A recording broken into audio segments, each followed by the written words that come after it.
नमस्कार, मैं हूं दिवाकर। ऑरेंज वायर भारत में आपका स्वागत है।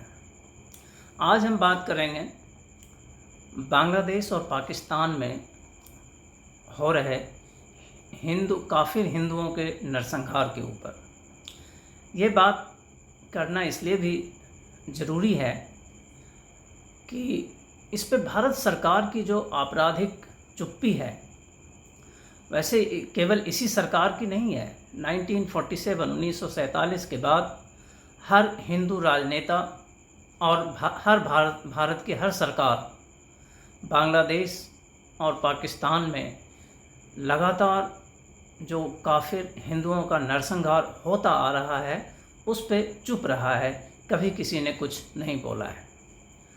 लियाकत नेहरू पैक्ट होने के बाद उसको किसी फ्रेम में सजा के रख दिया गया। भारत ने कभी उसकी चर्चा नहीं की। और भारत में जो ये पैक्ट अल्पसंख्यकों के बारे में है, तो हिंदू काफिर तो इस्लामिक राज्य पाकिस्तान में अल्पसंख्यक सही मायने में है और उसी तरह उसको वहाँ दबाया और कुचला जा रहा है। लेकिन भारत में मुसलमान किसी भी तरह से अल्पसंख्यक नहीं है।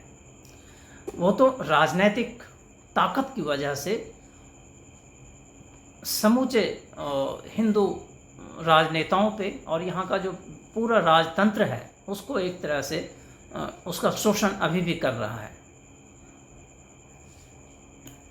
ये बात अभी इसलिए भी करनी ज़रूरी है क्योंकि दो चीज़ें अभी हुई है, दो घटना हुई है। एक पाकिस्तान में घटना हुई है, लगातार 2 मंदिरों को तोड़ा गया। मंदिरों को तोड़ना, मंदिरों पे हमला, हिंदुओं पे हमला, हिंदुओं का नरसंहार पाकिस्तान का चरित्र है और उसका मजहबी कारण है, वैचारिक आधार है उसका।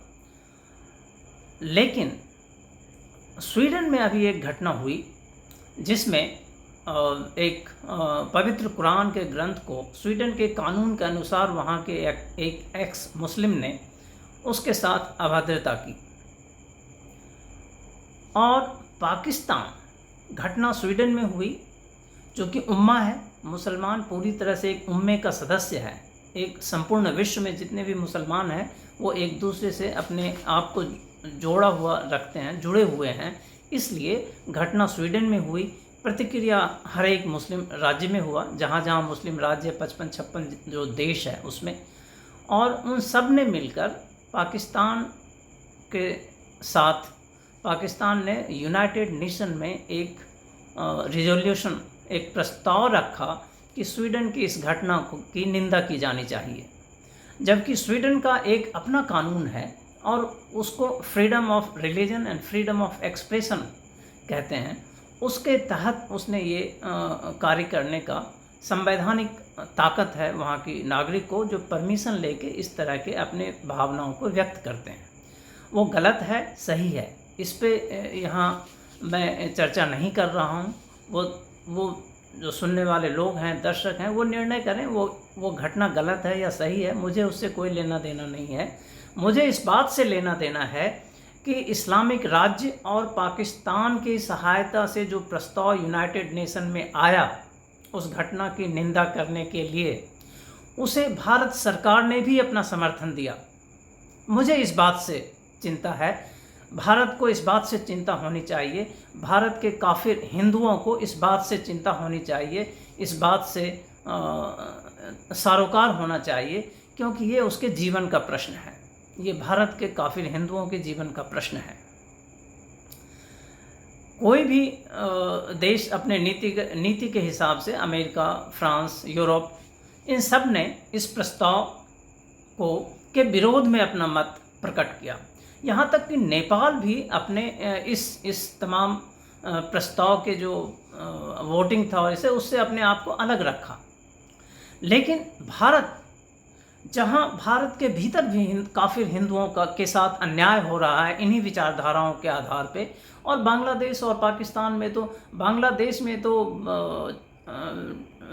बैंकिन के हिसाब से 4 करोड़ हिंदुओं का कत्ल अभी तक हो चुका है इतिहासकारों के हिसाब से। और पाकिस्तान में 1947 से अब तक केवल 1% रह गए हैं हिंदू। वहाँ तो यूनाइटेड नेशन में बाकायदा एक पेपर, रिसर्च पेपर रखा हुआ है। यूरोपियन यूनियन में एक रिसर्च पेपर टेबल हुआ है जिसमें ये कहा गया है कि 1000 हिंदू या काफिर हिंदू, सिख और ईसाई नाबालिग लड़कियों का हर साल पाकिस्तान में धार्मिक आधार पे, वैचारिक आधार पे, मजहबी आधार पे अपहरण होता है। उसके किसी मुस्लिम से कन्वर्जन के बाद शादी करा दी जाती है और ये सारा प्रयोजन ज़बरदस्ती होता है और वहाँ का कानून, वहाँ का समाज और वहाँ का मजहबी स्ट्रक्चर, तंत्र पूरा इसको समर्थन देता है। उसी के सहयोग से ये होता है। लेकिन इसके खिलाफ भारत के पार्लियामेंट में भारत के हिंदू नेताओं की तरफ से एक शब्द भी आप नहीं सुनेंगे। इसका मूल उद्देश्य क्या है? ये क्या इतने अज्ञानी और कायर हैं कि इतने बड़े अन्याय के खिलाफ नहीं बोल सकते हैं? लेकिन यदि विश्व के किसी कोने में किसी एक पुस्तक के साथ अभद्रता हो जाए तो भारत का बड़ा से बड़ा नेता भी उसकी निंदा करने के लिए तैयार हो जाता है। उसकी निंदा करना उचित या अनुचित है, मुझे इससे कोई मतलब नहीं है। भारत सरकार के इस एक्ट से मुझे लेना देना है क्योंकि इससे हमारे जीवन पे प्रभाव पड़ता है। भारतीय होने के नाते हमारे जीवन पे इसका प्रभाव पड़ता है, हमारे समाज पे इस पे प्रभाव पड़ता है। तो हमें इसके कारण को जरूर ढूंढना चाहिए कि भारतीय सरकार, भारत के हिंदू राजनेताओं के अंदर ऐसी क्या मजबूरी है, ऐसी क्या चीज़ है, उसके डीएनए में ऐसी कौन सी कायरता का हार्मोन्स या स्थापित हो गया है 1920 के बाद, जो इसे बार बार करने के लिए मजबूर करता है। एक तरफ तो वो स्वीडन की घटनाओं की आलोचना और निंदा के साथ खड़ा हो जाता है और दूसरी तरफ वो पाकिस्तान में हो रहे काफिर हिंदुओं के कत्ल का एक शब्द भी नहीं बोलता है उसके बारे में। मणिपुर में मैतेई की हत्याएं हो रही है, उसके बारे में एक शब्द भी नहीं बोलता है। बंगाल में लाखों हिंदुओं को पलायन के लिए मजबूर होना पड़ता है और हजारों हिंदुओं मारे गए, काटे गए। हाई कोर्ट रोज बोल रहा है, बंगाल का हाई कोर्ट, कि यहाँ हिंदुओं के साथ अन्याय हो रहा है। एक भी राजनेता बोलने के लिए तैयार नहीं है, उसके बारे में एक शब्द बोलने के लिए तैयार नहीं है। क्यों तैयार नहीं है? भारत के काफिर समाज को यह जरूर पूछना चाहिए कि इसका मूल कारण क्या है। ये बोलने के लिए तैयार नहीं है, ये बात दिखता है, स्पष्ट है, बट इसका मूल कारण क्या है? इसका मूल कारण केवल एक है, राजनीतिक इस्लाम की ताकत उसे मजबूर करती है और मुस्लिम वोट को लेके सत्ता में बने रहना चाहता है। मानो उसे काफिरों के वोट पे भरोसा नहीं है।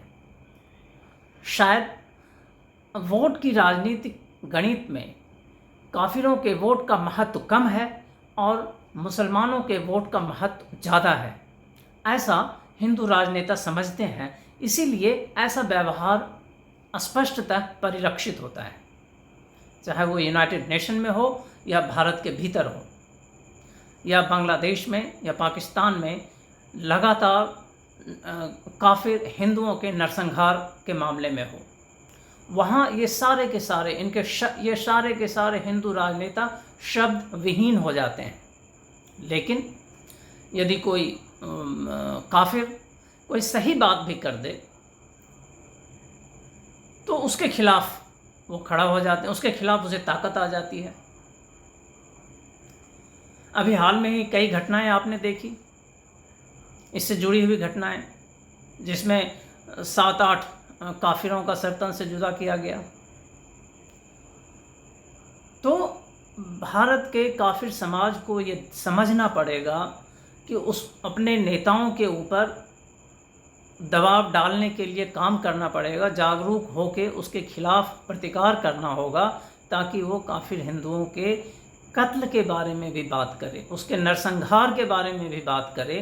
केवल मुस्लिम वोट बैंक के लिए अनर्गल प्रस्ताव के पीछे ना जाए। वो पाकिस्तान जो रात दिन काफिर हिंदुओं का कत्ल मजहब के आधार पे कर रहा है, अपने यहाँ विचारों के आधार पे कर रहा है और कोई कारण नहीं है, उसके साथ भारत की सरकार उसके प्रस्ताव के साथ भारत की सरकार खड़ी है। इसका प्रतिरोध, इसका प्रतिकार, इसका उत्तर भारत के काफिर समाज को अपने नेताओं से मांगना पड़ेगा और मांगना ही चाहिए, तभी आगे का रास्ता सुगम बन पाएगा। नहीं तो ये जो आज पाकिस्तान में हो रहा है, बांग्लादेश में हो रहा है, ये बहुत शीघ्र, अभी पश्चिम बंगाल में हो रहा है, उसके बाद बिहार में आएगा, उसके बाद कुछ और राज्यों में आएगा। चूँकि इनको राजनीतिक प्रश्रय प्राप्त है, हिंदू राजनेताओं का राजनीतिक प्रश्रय प्राप्त है, उसके ताकत उसके पीछे है, उस ताकत को लेने में सक्षम है पॉलिटिकल इस्लाम, इसलिए ये हो पाता है। इसलिए आप इसकी चर्चा करें, अपने आसपास के लोगों से चर्चा करें, इसका विरोध करें, जो भी नेता आपके सामने आते हैं उससे ये प्रश्न पूछें और अपने सामर्थ्य के अनुसार, यदि नेता नहीं कर रहा है तो क्या हम पाकिस्तान और बांग्लादेश में मारे जा रहे हिंदुओं के साथ खड़े हो सकते हैं? क्या, कैसे खड़े हो सकते हैं? मैंने और एक वीडियो में चर्चा की थी कि हम जहाँ भी जाएं इस बात की चर्चा करें। अपने कार के पीछे एक छोटा A4 साइज़ के पेपर पे भी छाप के चिपका सकते हैं कि पाकिस्तान में काफिर हिंदुओं के नरसंहार को बंद करो, बांग्लादेश में काफिर हिंदुओं के नरसंहार को बंद करो। जहाँ भी स्थान मिले, जगह मिले, ऐसे पैम्फलेट, ऐसे होर्डिंग्स, ऐसे बोर्ड, छोटा बड़ा जैसा भी हो, आप इसको लगाएं।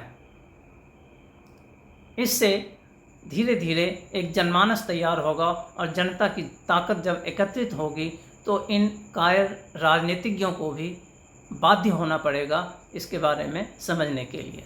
इस अंक में इतना ही। धन्यवाद दोस्तों।